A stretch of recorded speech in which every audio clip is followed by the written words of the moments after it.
Yes, yes, Mutama nerakanaka nditete Gire nhasi tete Gire vafunga zvechechi. Ndasanga nekaruya kana kubva nezuro saka kari kundinakidza chaizvo, kari kutirangaridza kuti pano panyika pasi pedu chokwadi. Zvino haisisi kuenderana nezvandoda kutaura nhasi, asi ndangoti timborangarirawo nguva iyoyo yokuti vakomana dzimwe nguva tomboregedza kunzwawo japreza, tombonzwa kuti vana vashe vari kutinhira vachitiko gadziro ndekuenda kuna baba namwana mweya handimboti. I think mamusiki muchandi chatomboita zvokumboita zvechechi chete nimbotamba kumbokurumbidza tenzi hey nemakomborerese his grace is sufficient. Timbotamba pana timbonzwa kutotiko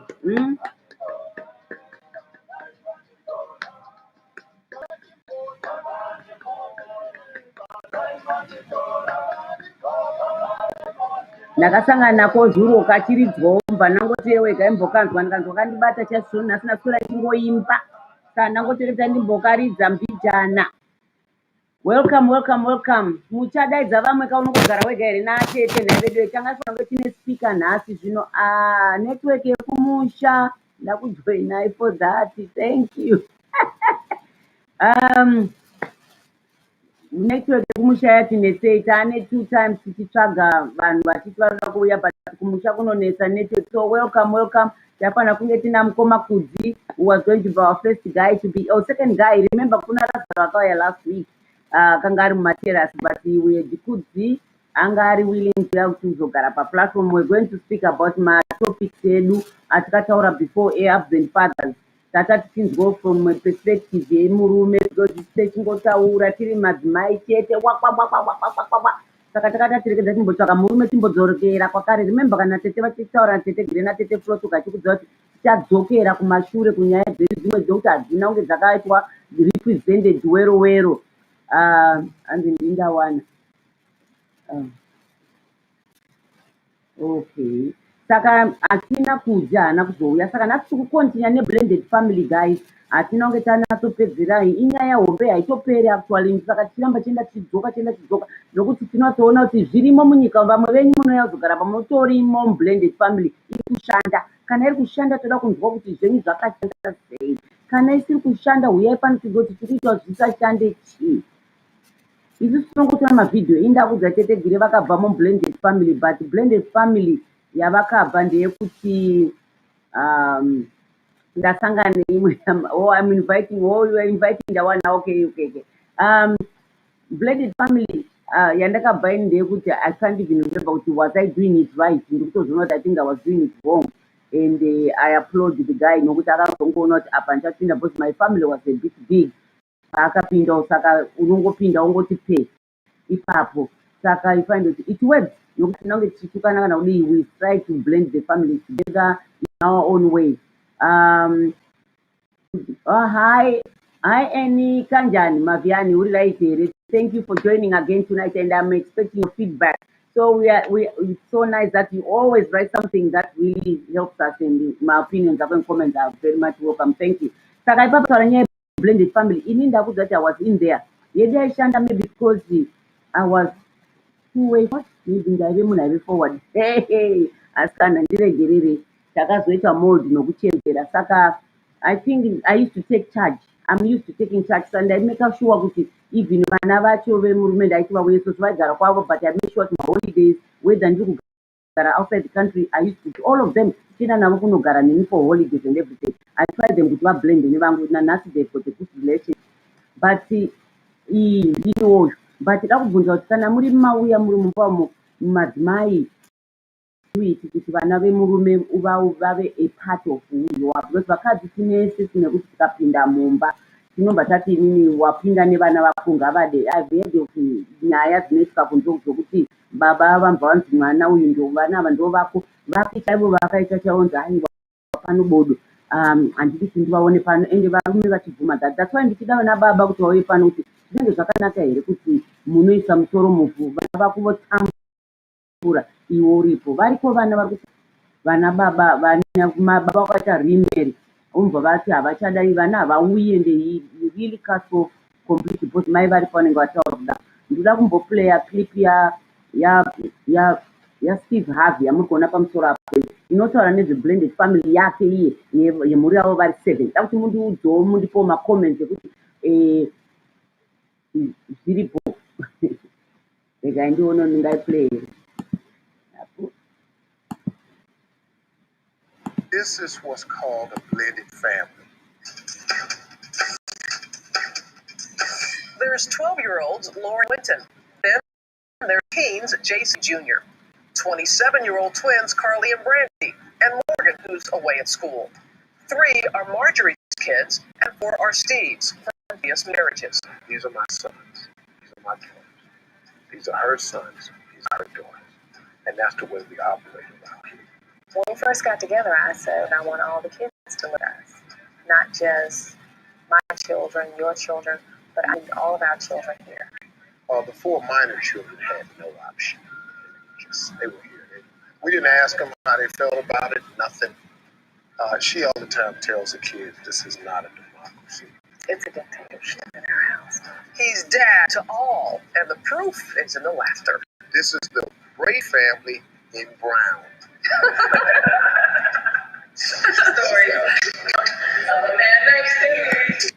Okay, mainzwa yaSteve Harvey kuti mukadzi wacho akati ndoda kuti vana vese vauye vagare under the one roof. And I think ndo problem yatinayo kwedu azhinji kumusha kuzatoona tinatoitika kuti vana vanobva vanzi vana vaenda mukadzi anoti vana ngavaende kuna mai vavo nekuti iyewo nokuti mukadzi akabva kwaakabva lese divorce akabva nevana vake akanga ari anogara navo. That's very precious. Welcome. That's our input, guys. Nasa antiprovapo kuita banta. Saka ndinorasa saka please ndoda kuti mundipe macomments andozopota ndichiverenga. Saka tikutaura nezveblended family. Saka maona yaSteve Harvey vakatora vana vavo together. And mukadzi wacho akati ndoda kuti vana vese vagare under one roof. That type of blame, it's not an easy task. It's not even easy fit for you guys kuti wasangane nemunhu ane vana vake kana musinamboenda through it, you know. And these days, because of so many divorces, my blended family are even fashionable. And men that is fashionable, it's not fashionable, but you know what they are fashionable. The blended family is the in now.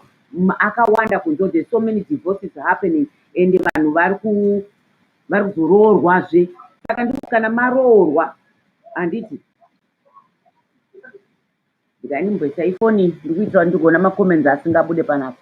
Saka kana maroorwa ndiudzei madzimai, let's say hypothetical, kune avo vari medzwa tiri kutaura hatisi kuti vasina vacho varikaroorwa pablended vari vega. Toda kunzwa maopinions even enyu hypothetical. Kunzi munhu warambwa nhasi wabva nevana vako 3 havana kukura ungoti ndoda kuchengeta vana vangu, but you fall in love. Do you know sometimes hauti nhasi ndoda kunotsvaka munhu ayo. Sometimes usangana nemunhu tisazvifungire zvataimboseka tisaundoti ndepamabhiza amwe advert yaitwa kumusha mobva masangana, hey wandiona, and then masangana nasomeone mobva maita relationship. You fall in love when you don't even feel like it, and then you find the things are working. But what happens first is kuti imwe nyaya ichazobva pamwe anotanga kuona vako vana murume ende ojairira vana vako, handiti muri kuona, ojairira vana vako, vojairira uncle Peter vanouya vakaintrodusa ishamwari yamama maintroduce, asi vana vemurume hausati wavasangana navo nokuti lese vanenge vari kwamama vavo. Saka ndinoda kubvunza kuti mukuona zvakaita waSteve Harvey agati vana vese ngavauye vazogara, she suggested vana vauye uzogara under one roof. She suggested, and asi murume akasuggesta, and he also went with it. Manzwa kuti hanzi mumba muno hamuna democracy, dictatorship. Vakaita general mumba yamo, so that I think it's some discipline. You can't do that because you are not my mother, or you can't do that because you are not my father. Miromo inobuda kazhinji these blended families.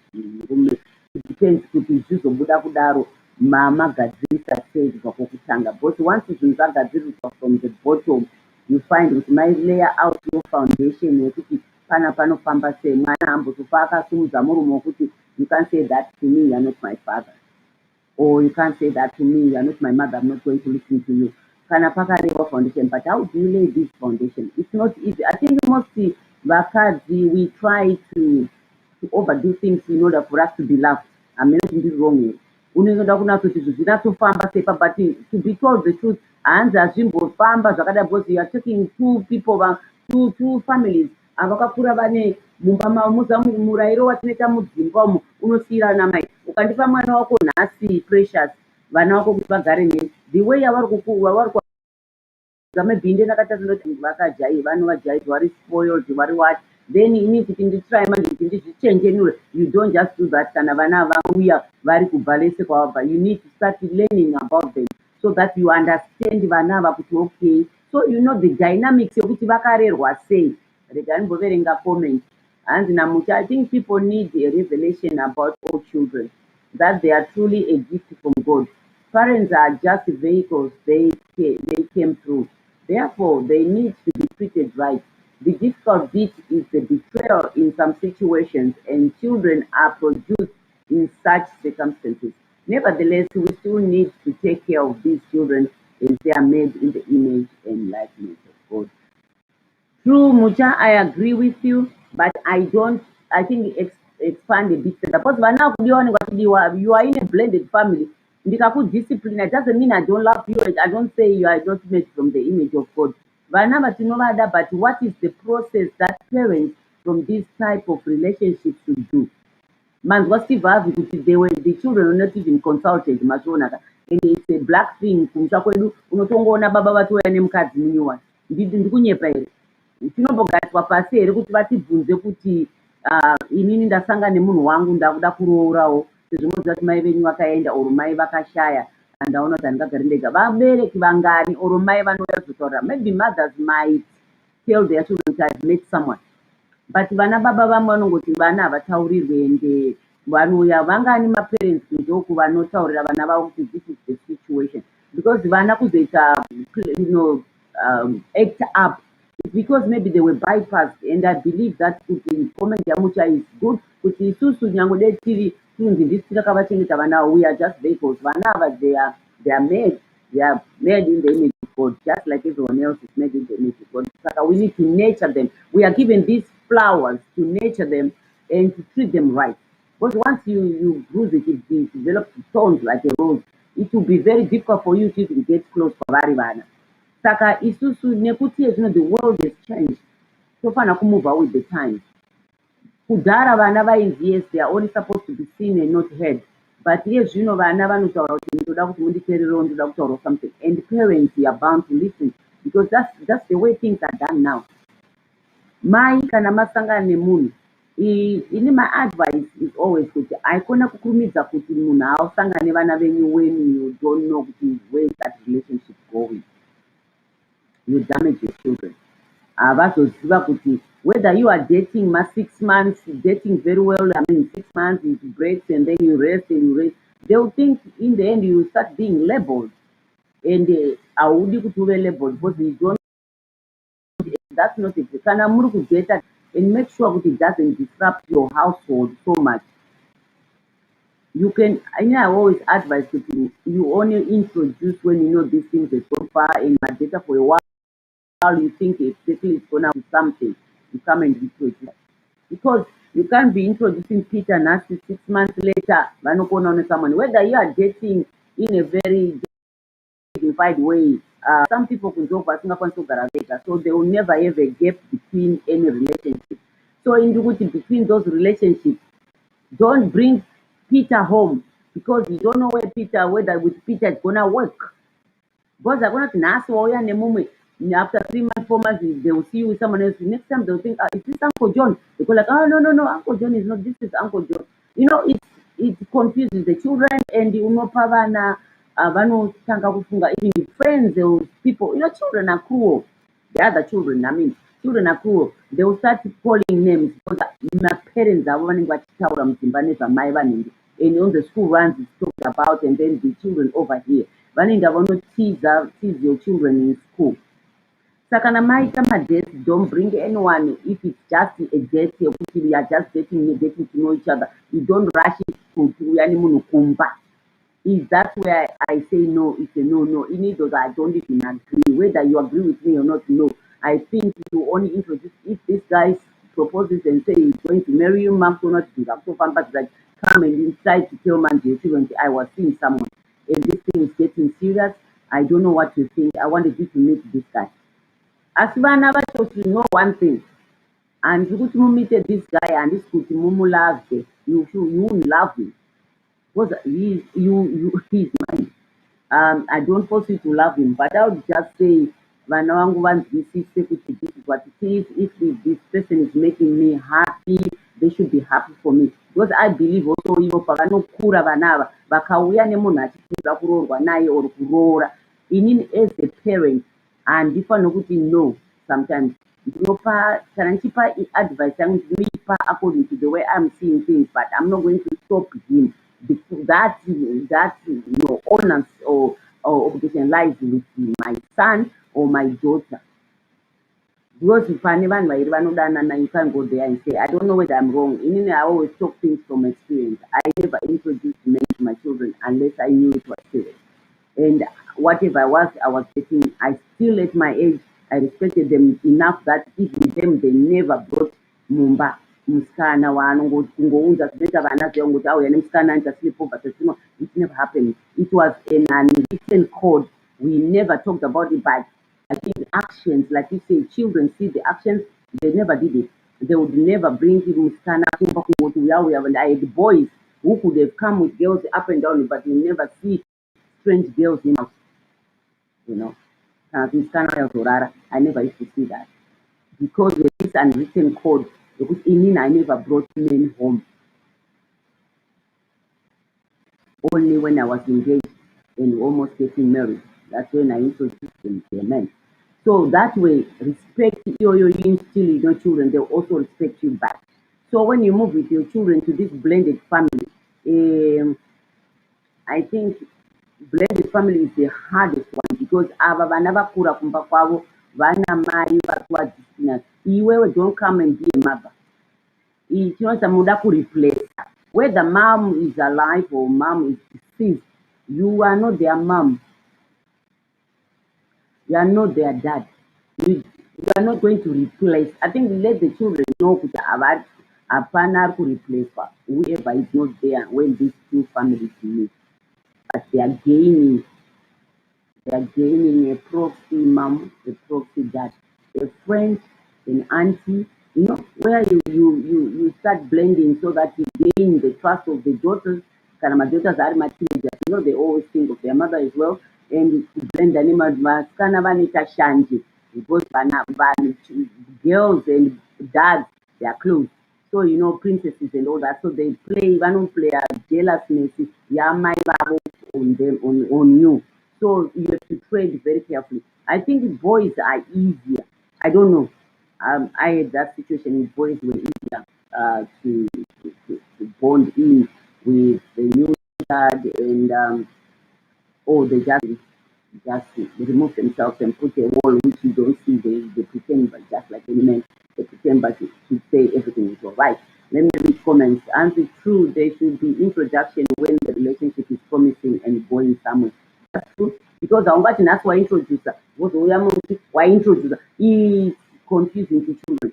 And you know what it's a no, bringing a man in your bedroom before you know this relationship is going anywhere. Nope.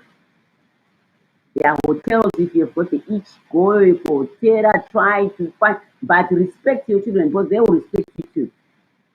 Maybe talking about the no, respect is end. It's all. Hello, Dorothy. On a network, I'm still waiting for my speaker, but I think anyway, welcome. And also, it's dangerous to just bring different people to meet your children.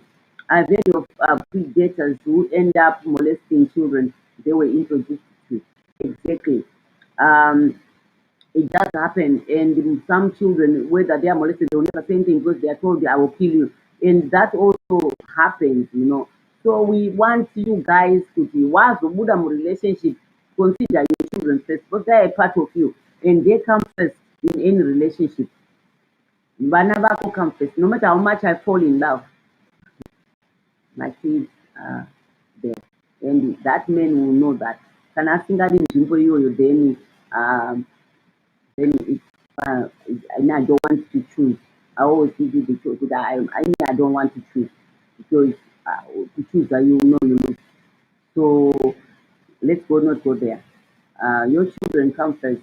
No matter what happens in your relationship, your children come first. I want to play a clip. Please bear with me. Play these clips are here to help. Most of the time, anti-flow. I'm like a headless chicken running around.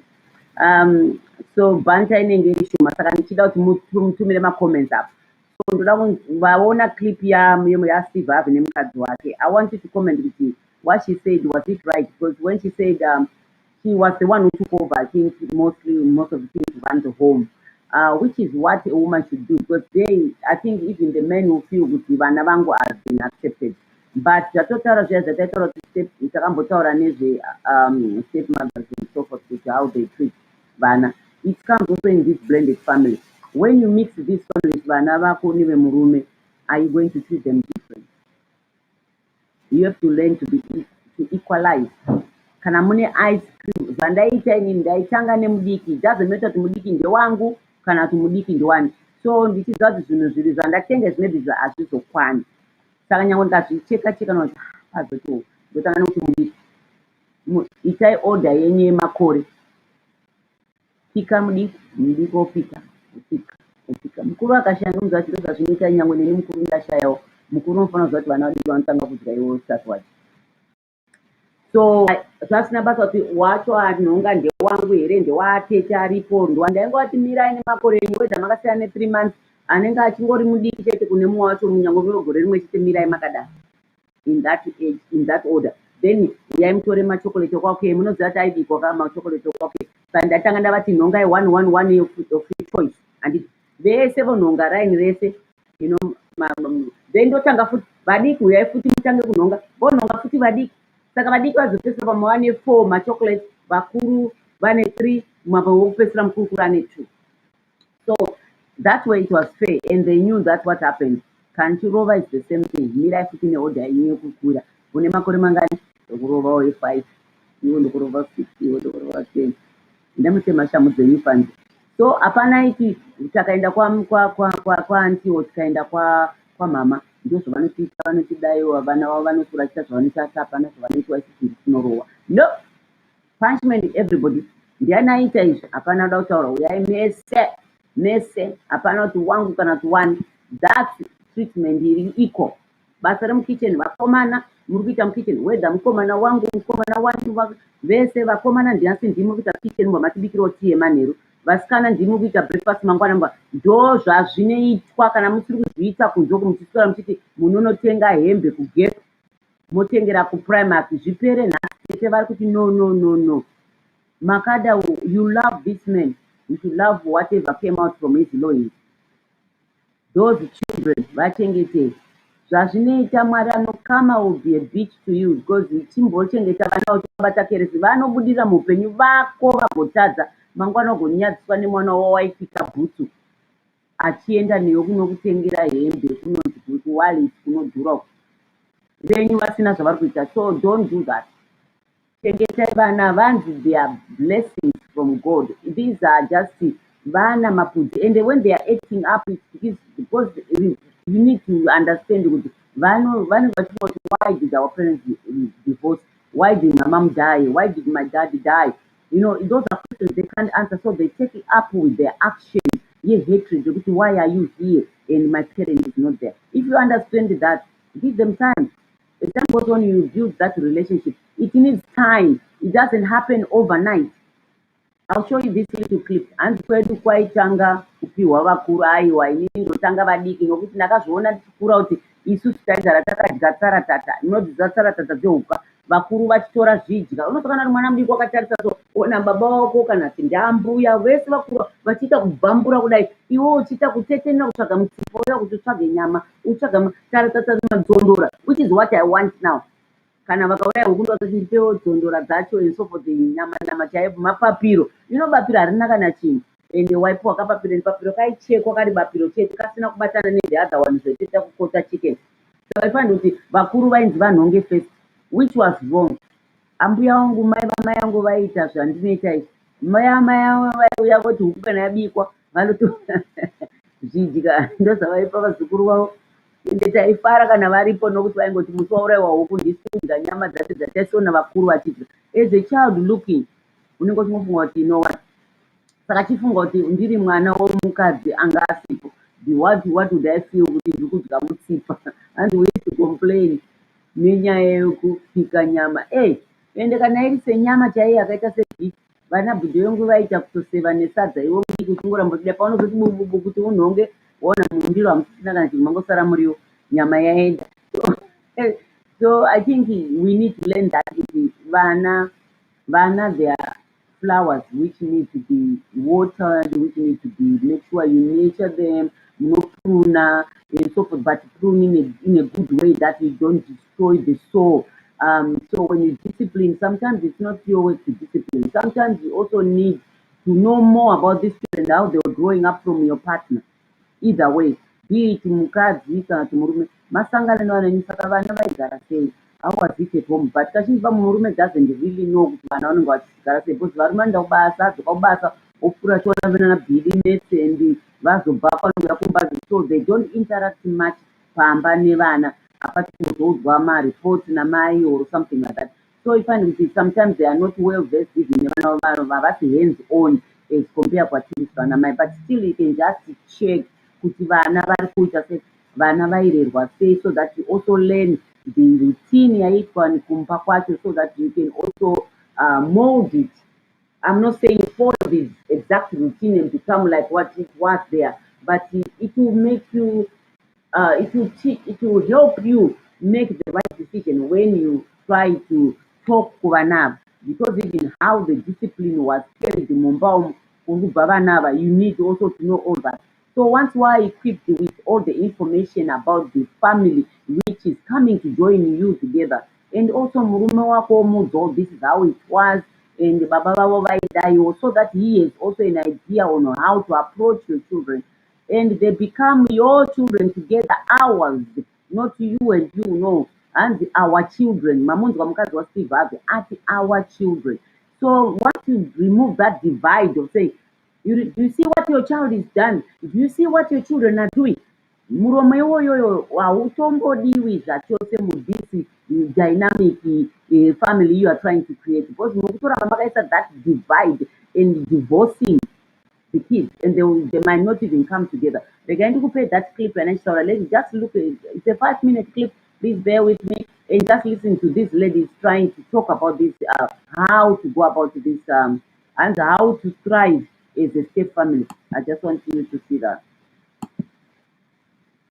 Oh, okay. I'm going to share. Hold on. Let me get to the screen. Technology. Technology. How to thrive. Okay, let's see. Let's see where they are with. Okay, it's there. We are in replace. Why would you do that? Okay, let me play it again. Extended family, the hardest part is the beginning. It's raw, it's emotional, it's difficult. You're getting used to new people. Step families are born of loss. Coming together and making a blended family work and crossing that divide into making it successful is quite tricky. So you've met your partner, you're really happy, you're moving on, you're maybe moving in together, things are going to be great, or are they?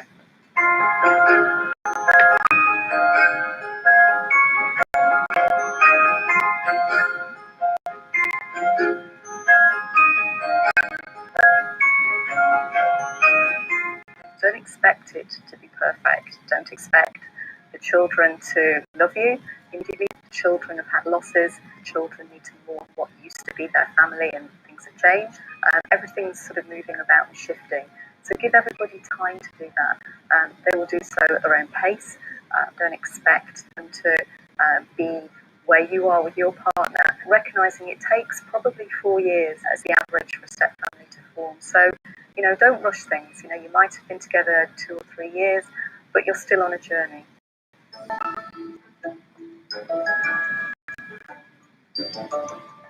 You may go into step family as a step parent and assume you're going to be something.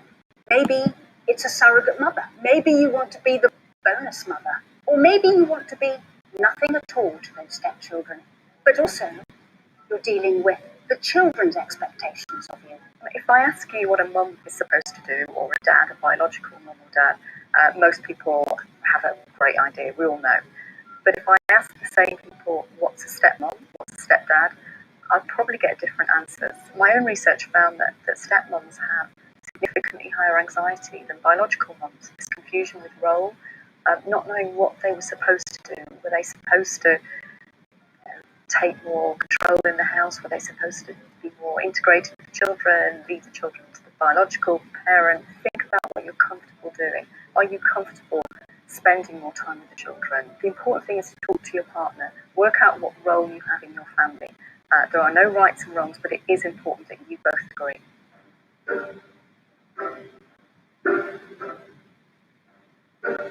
With my stepsister, it took about a year until we started feeling like proper family, and I do consider her now like a full sister and someone I can go to kind of in a time of need.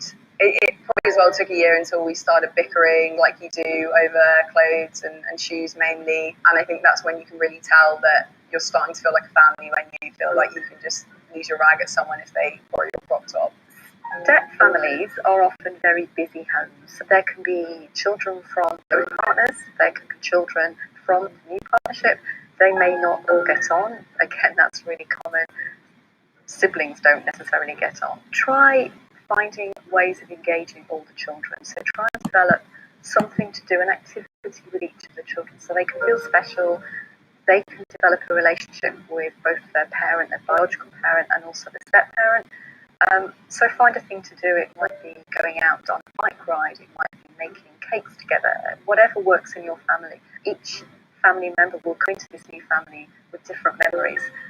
But you want to make your own memories as a family. So bring everyone together, and that should start to bring everybody to feel a sense of belonging.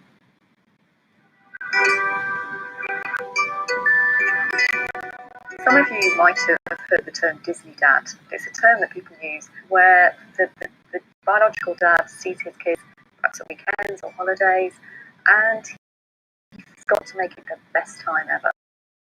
So his children are coming, he's with them, and he just wants to make up for the time when he's not with them. It can mean that time becomes just fun time, and that's not real and it's not sustainable. Don't let the children be feeling, I'm only coming to dad because of what he's going to give me, that's going to be present, we're going to go and do something great. That should be the case. It's fine to treat your children, but not all the time.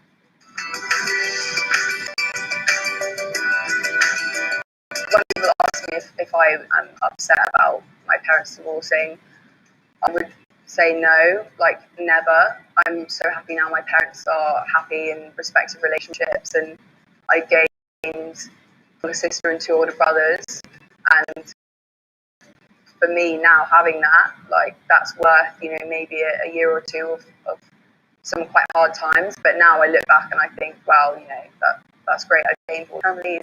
There's a period where they're trying to sort of not be a step family, they just want to blend in, and it's not about blending in, it's about being who you are. Enjoy it, and you'll find as you develop, as you integrate, you'll find your own norm and your own happiness. Thanks for watching. Don't forget to subscribe and click the bell. It's unfortunate kuti tinongowana mavideos ari evanhu vechirungu and so forth, but sometimes with the world that yatiri kugara zvino kuti tinogara kwakasiyana izvo tigere mumadiaspora, we are also learning from that. You find kuti kumusha kwedu it's nice data tine mavideos atinoratidza kumusha kwedu so that we can work on that, nokuti anenge akarerekera kwatiri. That's why ndaisa Steve Harvey, being a black man, but being a black man in America and living in the diaspora with a different culture altogether, pamwe haizona toiti bhoko kuti inatsopinda kumusha kwedu kuti zvimusauri zvakamira sei. But kwedu kuchivanhu, I don't know how we are doing. It's nice to have families vakaita izvo tinzvoti zvinofamba sei. How do you blend? How do you make it work? If blending is not there, I think it's not difficult to meet and become one family. But how to make it work? Can I sing that work? Even siblings, vana pachavo, they can be fighting. How do you deal with fighting nevana venyu, vana vako nevana vemurume wako?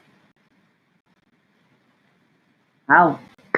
Ndikutobvunzawo kwamuri nokuti inini wati pamwe nestori ndisina answer. Remember indojamba kunopinda pesi. Unoita sei vana vatukana, lesei mwana wemurume wako musikana abvungurudza wako mwana mukomana, lesei mwana mukomana but is a bit younger than mwana wemurume musikana. Lesei mwana wemurume musikana is maybe 15, 16, wako was about 10, 11. Avhiringidzwa naizvinoistitution. How do you deal with that? How do you deal with it? Ndo ma-problems anenge achiita kuti mumwe munhu anenge ataurira someone zvinhu, or they even fight physically, or they just do things because each one is trying to act up because of their own reasons, reasons avo and known to them kuti vati why they are doing that. So you find musikana being a teenager as well, when she was catapulted to come into this new family, angajaroga nababa, let's say mom died or mom left when she was 8, so it means for 7 years or 5 years. Also duration of time vana vagara vane one parent, for them to accommodate the other parent is even harder. Then you have to work even harder. Zvakafanana kuti iye zvino unogara kwandaita 20 years, let's say vana vati kure, let's say takasangana vana vasina kukura zvavaita izvo, because at the moment vana vakura. But when if I was, let's say I've been alone for 15 years, ndakasiwa, let's say ndikuma 15 years ungati wakarohwa nchitori ndakarohwa nde 24, saka that means maybe I should be around 40, 39, 24, 15, 39, almost 40. That means I'll still be very young. ndakaita vana vangu, so it means vana vanenge vari maybe 30, maybe 9, maybe 7 or 8, 6, let's say. But ndakuona kuti maybe after ndasiwa maybe another 5 years, that means the older one will be almost 20 and the other one will be about maybe 14, mwanenge almost there. Saka neifuna kuti vana vangu vanenge vati kurei, maybe you've met somebody, ndakuda kuti ndiite relationship.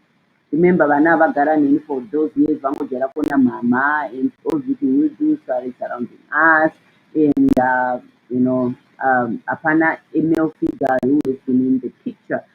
Pakadaro, so it's very difficult because vana vanenge vari proprietary actions, which you know, like you belong to them,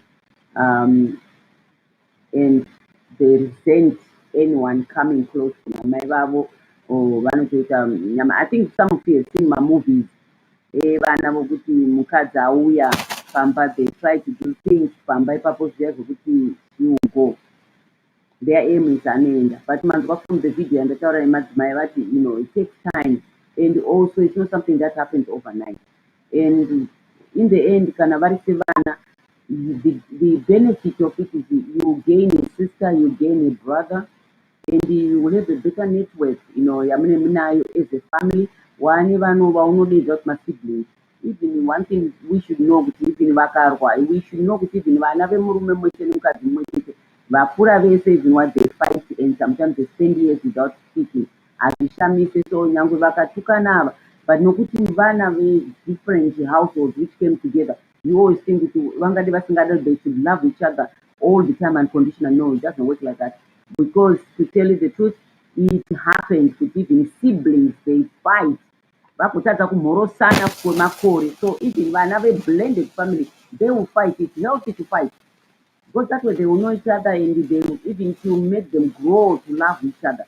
And you know, it's so sad that we still have a culture where vana vedu havatauri anything. We don't want to do that. Those no create even more problems. Vana ngavavepo vaudze what is happening. It's the modern world now. You don't just go and take Billy kuya naye mumba. But I got married when I was on a cruise.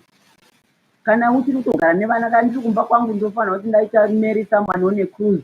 Ini ndiri Vasco da Gama, who knows, ndenda kuAustralia and fall in love or kuVegas. Ndotoroorwa zvangu ndotochata.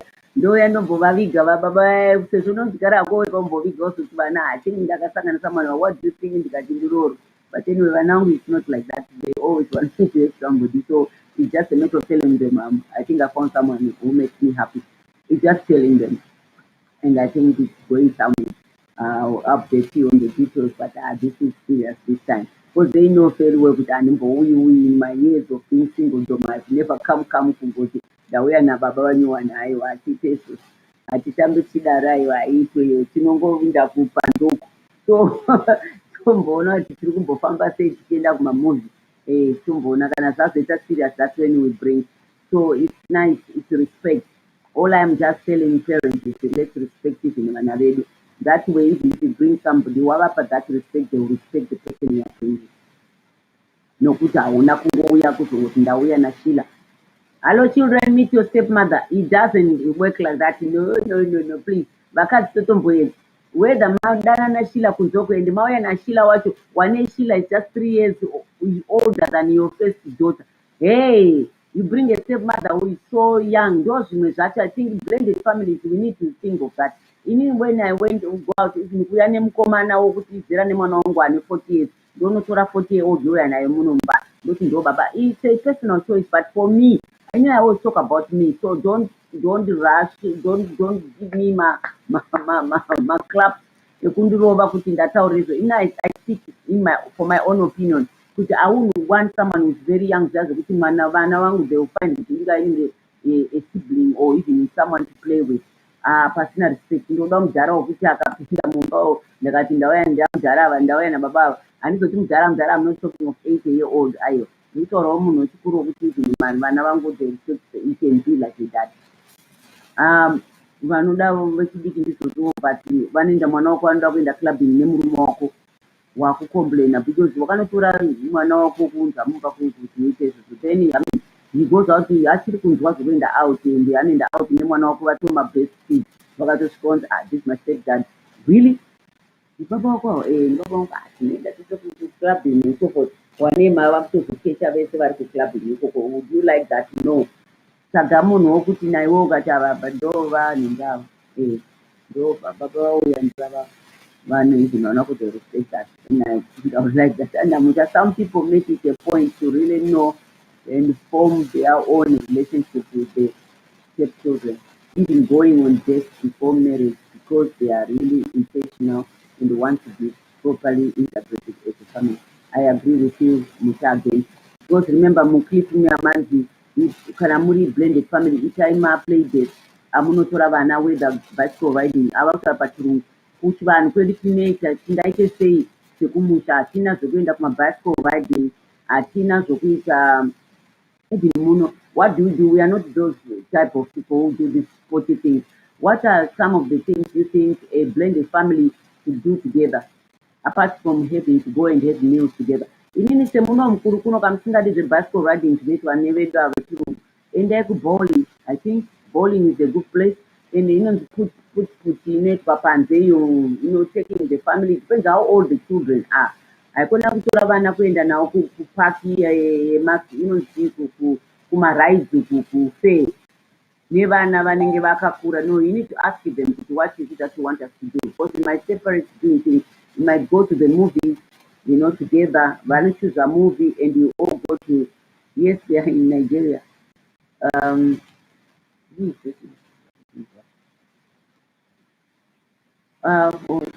Different. So you find kuti ngatiitei zvinoenderana nezvatinoita pamba. Haikona kungoti mogara and you don't do things together, and it helps to bond even nevana, because masport anoita kaargument anoita kuti muite bond. Itambai Monopoly. Do you know Monopoly? Monopoly is the longest game ever. You can play together as family, you can do Scrabble. Try things. Kana musiriwe kuenda mabhasikoro, endai kunofamba mupark, go for walks as a family, trying to walk fast and make it fun until you bond with both children. Invite vana vese vachidaro, but kutanga I think you take your own children to bond newako murume, then it will allow you to kana inima bonded. It is easier to introduce another one in when there's stability between you and the man who is coming to your life. Vana vamwe vakazouya also start learning those, because vanenge kuziva kuti vanenge are stable enough inda kutanga kuti mudzidze vake without the distraction yekuti yakudzidza vamwe. That's how I would do it. Isusu zvino hatichatsvaga vane vana kuti tinonyanya kublend, takutsvaga vane vana vakuru vane vana vavo, saka haifaniri kuti vechikuru ivi vachikura hai patakuenda kunenge kwakuenda kuri state yediki, because vangangoda kuti baba vavo varamba vari vega here pasina anokwesha musana, vanonga kuti vatowanawo shamwari yavo kuti ivo havachaita wari fane pera munhu anochengetawo baba vavo. Vongoti vati kana kwakanyararwawo toza kuri right, kana kuti right tinonzwawo amaininivo tinofona kuti havedu vana baba ndavamhanyisa kuwestern. Saka ndizvokudza zvafamba sei zvazvakadai vanenge vari nani zvavo. Inimiwo munosenza muziva kuti ungoconcentrata nevana vedu asi baba vari kuchengeta. So handifuni pane a lot of problem there, but pane vana vachiri vadiki pokuti pane maexpenses eschool fees ekugonda in and so forth. Ipapo panoda kuchedwa with care, because otherwise you destroy something that was already trying to build up, then it starts getting cracked. Tinoda kubatana kwete kwokusarura discrimination ibve mumba amai. Mastep mothers munonetsa, mastep fathers kashoma nokuti havazobikira vana ava nokuvawachira hembe. Mastep mothers mune utsinye ngahupere. Ende ndakudza kuti ndakakudzidzisira nyaya yemwana akanga agara neni ana mai vaneimba kumberi kwachiridza nemweya akati step daughter yakanga yakasiiwa namai vakaenda, mai vakashaya, didn't talk much, didn't say much, but you can say she was pained. And ivo vagere kune vana vavo ukatasa zvakapfeka mwana akagara apa unonzwa kuti pane lot of division pana asi mauya kuchechi kudai. So takataura musesvondo ndikati ida wekwako, bhaibheri roti it's about love, and as Christians yonzi ida wekwako sezvaunozvida iwe pachako. Love thy neighbor. All those things, it's all about love, love. Every little chapter there is always love, love, love. Why I emphasize suppose I tell you become blinkered thinking and seeing. Saka rudo chinhu chikuru kuti rudo hanzi haruna rusaruro. So kana tine rudo rwo ngatishandise rudo irworwo mumhuri idzodzo dzatinoda kuita blend, because with love even if things are tough, because it's difficult, it's hard, but you know what, we are a prayerful woman out there. God answers everything, challenges everything. He helps you through all the hurdles of your running life, and as soon as you jump and you there to uplift you. Nyango chikaoma sei zvinamatira and be the prayerful woman kuti ndaomerwa pano taura chokwadi kana kuchita maprayer ako. Lord, ndazombomerwa ndaiona kunge nyore, ndipeiwo zano. Wisdom comes from you. Ndoda kuti ndofamba sei nendima yandikatanga kusakura, nokuti ndiri kuona kuti pakuita matombo ndichienda ndinondosakura sei mbeu dzakuramba dzichiita tsina, wotaura namwari wako sincerely and whatever. Anokupa the way yokumuvha nayo, because maruva aya haana basa ndeaJohn, ndeaPeter, ndeaJay-Z, ndeati maruva chete. They need the same love, they need the same nurturing.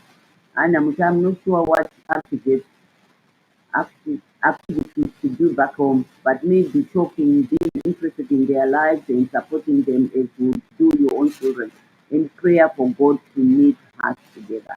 Amen. We are all prayerful. We all join midnight prayers. We all join basic prayers. We all join Paul Silas. We all join Daniel. We all pray, but we need to know what we are praying for. Can I tell you that woman, the virtuous woman, the Esther, love, love, love, love, prayer, love, prayer, love. Rudo munamacho, rudo munamacho, rudo, rudo, rudo, rudo, rudo, rudo, rudo. Ndo rwandongokumbira kune mukadzi wose. Rudo, stability yemumba iniswa newe mai, whether vana ava vesaungana apa vana ava, nyange pakauya munhu varidzira urema hwemusha wako, nokuti rudo. Vega vana bvunzi vagoshaira kuti mozandasana nemwana wenyu, ndasana nemusikana wenyu weJosi. Woti oye Josi aitei? Unzi aiwa netsika akadai. Josi mwana womurume wako, asi vanhu kuti mwana wenyu wandasana naye. Ende nokuti vakauya pamuta vaone different yaJosi, vaone different yaAbigail. Imi hamuna kumbova surprise, hamumboona Josi ane dhende raakapfeka, Abigail akatopfeka hembe yekuratidza kuti vakakana kwamupedza namo haende, mupedza namo ndiyo inopfekwa naJosi. Aiyo, kana dzakabva kucheki tengerai vese, kana zvanzi bhutsu dzakabva kusauti dzikutengeswa tengerai vese, makala akasiyana but tengerai vana zvakafanana. Vana ngavadye zvakafanana mumandiro. Ona kuti mwana anozadzirwa mwaazadzirwa, nokuti zvitese mwana upuwa chingwa mwana hello ngazvimba zvapera nhasi kwatete Gire hakubvumirwi izvozvo. Chikafu itsvina here wana mai vangu. Munhu haamborememba kuti akadyei kumba kwako. Mwana wayo haamborememba kuti aidyikwa chii kana kuti chii. Anorememba kuti aiwa takati Gire kungave kudya, kungave kuita haambozodoni. Asi musi waanonzi mwana taura kuti vedu wei chingwa chaicho taipiwa chingwa chikasunza kudai zuva unoriona richidai. They remember all those little things. But kanzvazo kana vanzi hatomboziva takanga takabatwa mushe, you couldn't even see the difference. Asi zvimwe zvinotobvisa tsitsi, taura hapo, zvimwe zvinobvisa tsitsi zvazvokuti vana kunanzi aiwa wakatogara futi ipapo, sumuka. Mwana ndandakugara ndisanda ndikutomoti sumuka, ngakungodya chibasa ndiri kungodya. Wadyei mwana haana chacho. Wenyu ari kudhigila apa mami this one, what is it? Aya tututu ngazvipere. Tete Gire vati no. Remember kuti 9 months dzamai vemwana 9 months dzako, it's not different. Zvimwe ini makatesana chitete Gire vanongoita seturo pa ivo vakatodhonza mudhisondo rose nerimwe kudzimara vachekwa kuti vamuwane mwana treat them. The more you love somebody, I think even they vachida kuzoita sei anozongoona sei nyararire sometimes zvakaoma, but ndakuudzai kuti just see them in the end vazopesa they calm down. Hanzi kuna proverbs mhinduro nyoro inozova hai.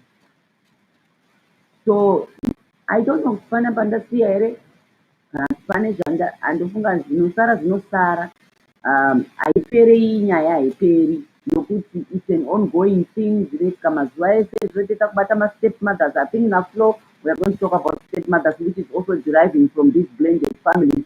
Tirambotanga tanatsopedza topic dzacho vana vanouya kuna step mother. We want to hear from step mothers. Dako also kunzwa toda kunzwa even kune vana vakakudwa nastep mother. That way we can understand vana mai ava.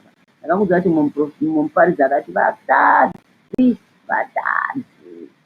vakadzi hanzi ende vana vabatwa zvakaipa ndozvavanozobudirira ndovanozobudira mangwana kana vachembera vakuti forgive me if you don't they will call you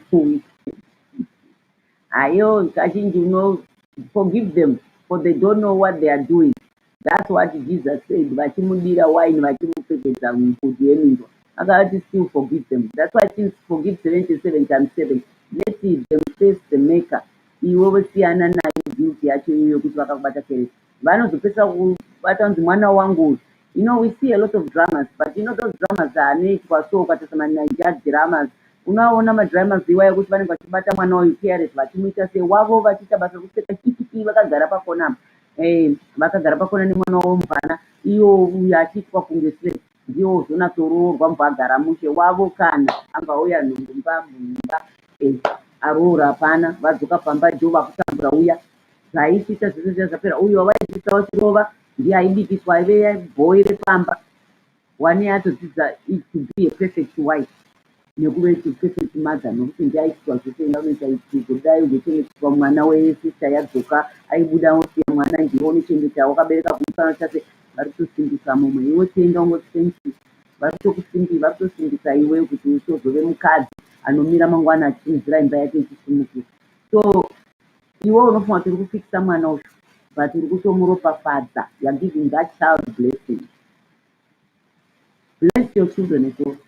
Ngavaite zvakafanana kamuka kusena notora migomwe mvura ngavaende vanochera mvura vese mabhaketi zvavo zvigubhu wachebva mvura kana kuri kusekumusha kusina mvura yekuti mupombi ngavaite kana vari kuita mabasa pari muse mutaundi vana vanoita nhasi ari kutsvairawo panze achimbagadzira vasaenda kuchikoro nokugadzira mukicheni usiya aita vanoita swap vachichinjanisana madzito anodzoka vanona mumwe achikobika machasi vese you are teaching them to be the good wives of tomorrow. Hanzi gegege yandakamboitwa rimwe gore handikanganwi taura tiripo taura tinzwa kuti wakaitwe precious that 3 ndokupa 3 minutes ndokupedza nokurumidza ndatombofungwa dzandisvike na8 o'clock ndatoshama muripo imi kunditandadza muchindisesedza taura tinzwa anda precious aingamboitwa kwadi kuita zvokutofona wambva wataura nyaya yako tobva tavhara musamba wakarehwa tobva tavhara musamba hanzi naprecious yaakamboitwa rega tinzoti akaitwa nani kana kuti wakutotisiya tiri henyu for next week aseka nokutodikitira atochema ndofunga kuchema nokudikitira handiziva kuti wadikitira nokuchema here iyo emoji handisitomboiona kuti iri kureveko Mucha, thanks so much for the input. Iwe precious uri kutaipa here kana kuti ndovhara zvangu musamba wozondiudza yawakaitwa yacho yakaitwa gore rimwe mheno yakaitwa iyoyo saka handichabvunza kuti nastep mother here kana kuti nastep father who handiziyo yakaitwa saka rega ndimupe 2 minutes one pamwe achiri kutaipa kana achitaipa seni basa ini kutaipa ndenenga mavoice note zvokutaipa taipa izvi zvinongondivhiringa mufunge semunhu aive secretary aitaipa pamanual typewriter agotaipa paword processor atisati ane makompyuta tichigedebura izvina handidi kana kutaipa kwakutondinetsa chaizvinondinetsa kumanyaya yekuti maspelling taitaitaipa chaizvisina kana maningiriki nainditaurira kuti ndokuchembera rinaitikedzera hanzi tetautelii saka I'll hold you into that precious you will tell me muzviziva kuti titanga musesvondo precious uchingoti gede kupinda matete umbva utoya uri redi nechikiripi chako nokuti chatobvunzwa kuti ini handidi ndinokusiwa ndiri suspense veduwe indoda nyaya dzombva dzatotaurwa ipapo totete zvine zvokuti asete ndozokutaurirai ndakutonzwa kamoyo nyebu kuti kanyaya yake kukawakaitirwa ikako hezvo tete vanodawo makuhwa naika thank you guys ndoda kukutendai tinokutendai rikandione tinoku ende kusai pasona kwakaoma tinokutendai natete flow vari in the spirit varimo muterasum tinokutendai natete for always supporting us. Thank you guys. Tete Gire vanoenda kubasa every now and then vachipedza kutaura panapa rimwe gore vachange vachikudza kuti handichamboina kutarisa muriwo mumunda manje vanenge vakudza kuti tiri kudzimba tatopedza kuchambogara zvedu tichiona kuti tandare timboona kutoita sei ndokuti tiwanoonetseka yakadai nevanhu vekuzimbabwe vanonetseka kupinda mahope handinetseke kutaura nemi ndaakunyika but anyway guys thank you so much and thank you for watching, thank you for bringing this up. Tiri kuuya musesvondo tiri kutaura nezve mothers from blended families tiri kutaura nezve I always want to hear macases akadaro kuti mune muchiudza kuti nababa vacho vaita sei but you know what vana baba tiri kungoramba tichikumbira kuti mauya muchipota muchitaurira muchitsigiriza so tiri kungopeperuka nemhepo nokuti tichingodawo mabhesi handisika vana baba vachingove mubackground kuitira kuti vana baba they are there to be seen not to be heard asi kazoda kukuonai kwete kumugare muri kumaterasi uko handiti thank you so much nyange muri kumaterasi muchiwacha ndozati muripo zvenyu muchiwacha tozokuonai makutikomentera kuti mamuchiwacha but it's nice for you to just come here munocheko ndakubvira kuti nyange tiri strong women we are very lovable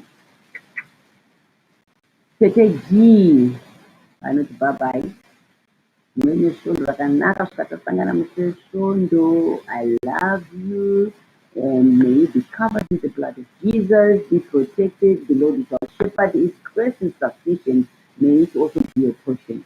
Amen. Oh, double.